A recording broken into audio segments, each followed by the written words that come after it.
Hey everybody, it's Mr. Herman back with another video. This time we're going to be doing one that's a video lesson, and also I made a handout for you on this one that is in the folder where I put your work. So your work's going to have the video, the lesson printout, which is this paper and some other 3 pages actually, and then your homework is separate. The reason I'm doing that is because this is more visual, and it's not like you just copy this in a notebook like you normally do with some of the things we're working on. So I thought I'd make it a little of a printout this time.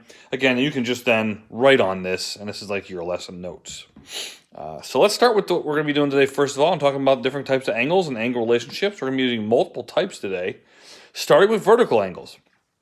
So vertical angles are, they're going to be angles that are, easiest way to put it is they're across from each other. And most important, they are congruent. We have not really talked about this term too much yet, and that is simply congruent means equal to, the exact same measure. So for example, in this first one, when you, by the way, you get vertical angles by having 2 lines intersect. Anytime 2 lines intersect, they create vertical angles which are equal, and it's impossible to draw 2 lines, straight lines that intersect that are not directly going to be equal to each other on their side. So for example, in this first one here, let me zoom in a little bit on this one.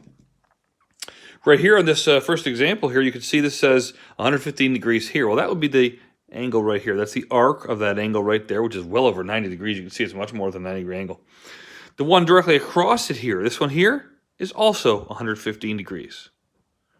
Simply because it's across from it. Again, they're equal for that reason, or congruent. Those are vertical angles. That's what that means. That's a vertical type of angle. We're going to do a bunch of these just to make sure it's clear. Okay, 78 degrees here. That's this one here, and across that one you can see is this one here, kind of like a bow tie, right? This one is also 78 degrees. This one here, this one's kind of an obvious one, but you got 2 at 90, so that means this one here is also 90. That's the vertical angle across from it right there. In this case, these are both 92, or 90 also, I should say. Here's another one here, and this one here is 156 for this big one here. So again, the one directly across it is this one. So this one is also 156 degrees, and that is because it is vertical.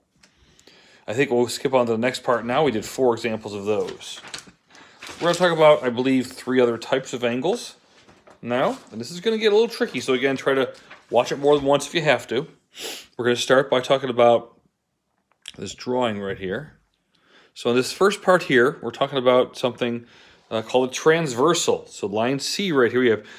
Now this whole second part here I'm talking about here is not based on what we just talked about with vertical angles, but they are part of this. So that's why I'm including both. This is based on 2 parallel lines. You can see here in this drawing, make that drawing a little bit bigger so you can see it better. This drawing right here shows 2 parallel lines. We know they're parallel because of these little arrows here. That's what tells us they're parallel. It could also say, you know, line A is parallel to line B, and then you also know it was parallel. Line C is a special kind of line. It's called a transversal. It's a line, a straight line, that intersects 2 other lines. So write that down for you. Almost everything we do today is going to be dealing with transversals, okay? Now let's go back and kind of review here. Each one of these one at a time. So the first one talks about corresponding angles. They're going to be angles that are in matching corners. And they're going to always be on the same side of the transversal and on the same side of the parallel line. So let me give you an example here. They are congruent, by the way. That's why we're finding them, because they're equal. So if I was to take this drawing over here, let me just make up my own drawing. I think it'll be easier. So let's go like this. That's 2 parallel lines right there. And I add a line right here, that's the transversal, right? If I do that, then all of a sudden now, these angles here, so this angle here and this angle here are corresponding and they're congruent. They're the same. They're the same because they are corresponding. Notice how they're both underneath the parallel line and to the left of the transversal. If I kind of color those in, there are 4 sets of these, by the way. So I could say, well, here's another one right here. So I can go like this and this one, and those are also corresponding. And we'll cover these more, but that's the basic position of where it is. Next, we have alternate interior angles. They're going to be angles that are on opposite sides of the transversal, and inside the parallel line. It's given away by the name. Alternate sides or opposite sides of the transversal inside the parallel line, interior. They are also congruent, which again means they are equal. So based on this, we're going to now look at the drawing. I'll make a new drawing here. Again, two parallel lines cut by a transversal. And in this case, for example, some alternate interior angles would be this one and this one. They're on opposite sides or alternate sides of the transversal, but inside the parallel lines. There are more. We'll cover more of those in a minute too. There's 4 sets of those. The next is alternate exterior. Some of you probably figured it out already. They're of course congruent too. And the name gives away that they are on opposite sides of the transversal but outside the parallel lines. So this time if I was to go like this and go like this with the pencil and draw a thing like this, I am no longer looking inside. It's outside. This is outside the parallel line. So kind of cross all this off for this one. And it's going to be like here, this one and this one. Opposite sides of the transversal, but outside the parallel lines. These two would also be. So there's many sets here of these, just so you know as we go through. So let's start by doing a couple of these exercises in the notes. This is getting a little long, but I want to try and see if we can cover as much as we can before I can stop the video. So here's a picture right here. If I got a picture like this right here, it tells me that 124 degrees is that angle right there. Well, I know by vertical angles that this one's also 124 degrees right here.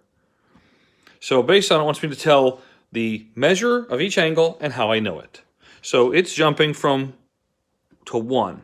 Well, I know what 1 is because if I look at this carefully here, I'll notice this is a straight line. And we did yesterday, we talked about how straight lines have 180 degrees and they are supplementary, which means I can take 180 minus 124 to get this one. So I'll do 180 minus 24, which is 156. That's going to be what this one, I'm sorry, just 56. It's minus 124. My math was right, but it was wrong here. 124 is 56 degrees. And that's going to be because it's supplementary. I can't quite fit that in, so I'll just put sup. For number 2, you can see, really, there's a couple ways you could find it. Well, I could say it's also supplementary with this angle right here, but I could also say that it's vertical to 1. We just learned on the previous page about vertical angles like a bow tie. That's these two here. So I could say it's 56 degrees and it's vertical to 1. I should say angle 1, okay? Now let's try 3. 3, you could say, again, multiple reasons why. You could say it's supplementary to 1 or 2 or vertical to the 124. So it's 124 degrees and it's vertical to 124 degrees. I don't have a number on this one, so. Now let's jump down here for a minute. Let's go to 4. 4 is down here. Let's look at 4. So I could do many things for 4. Many reasons. One is it's connected to this one. They're inside the parallel lines and on opposite sides of the transversal. That makes them alternate exterior. I'm sorry, interior. So I could say it is the same as 3, which is 124, alternate interior.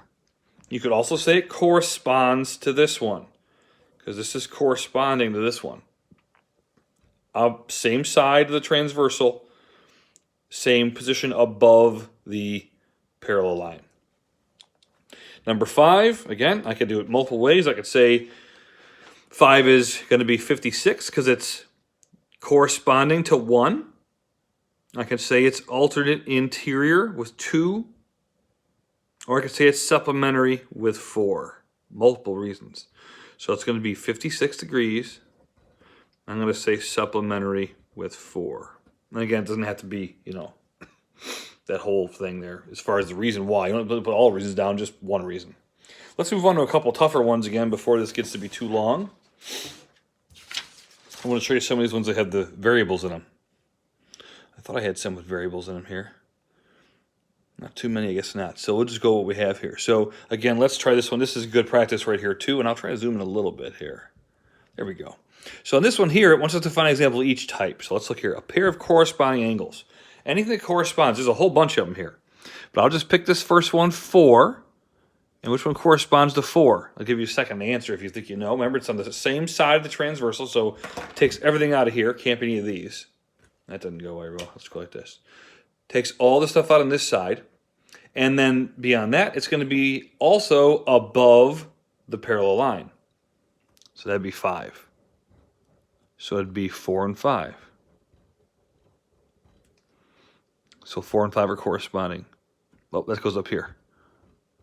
Sorry.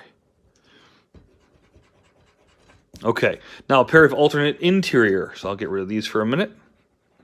Pair of alternate interior. Now we're going to be inside only. It's got to be inside for this to be the case. So I'll pick 2 because it's inside. Which one's on the opposite side of the transversal, but also inside? And that would be 5 also. Just a coincidence that it's 5 again. So angle 2 and angle 5. Okay, next up would be, we're on a pair of alternate exterior angles. Well, let's pick an outside one because it's exterior. So which one, compared to 4, is on the outside of the parallel lines, but also on the opposite side of the transversal? This is the transversal. So that would be 7. So it would be angles 4 and 7. And a pair of vertical angles, well, there's a whole bunch of those. Any pair of vertical angles you want. I could do 1 and 6, 5 and 7, 4 and 2, or I can't see what this one is here. It's nothing there, so we'll just pick one of these, 1 and 6. So angle 1 and angle 6.